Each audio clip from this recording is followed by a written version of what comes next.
My name's Sam Nogueira. I work for Milwaukee Power Tools. I am the National Business Manager for Product. I'm accountable for introducing all new product into the Australia and New Zealand market, along with my team. And the second part is we look after all in-store experience. We're probably a brand driven by innovation and job site solution. One thing that we'll challenge you with is our in-store experience did not match the ethos of the brand.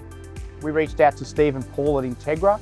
We felt as though they had the right solution for us. There was a real close alignment between Integra and us as Milwaukee. Since we've kicked off the relationship, we've been on a real fantastic journey, and what we've executed is what we consider in-store excellence.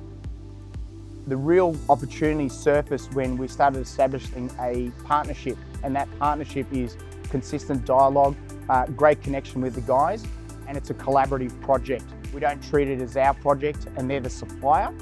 It's a project that we work on together. The outcomes are evident in the product itself. You look at the quality that we get and the standard that the project is built. I can confidently stand here and say that we are definitely the market leaders when it comes to in-store experience.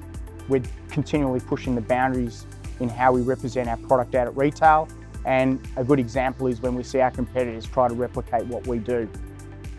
A very important piece to me is the fact that it's locally made, locally designed and locally manufactured. So we have a very strong relationship with Steve and Paul, and I think the future looks very promising for us as a partnership.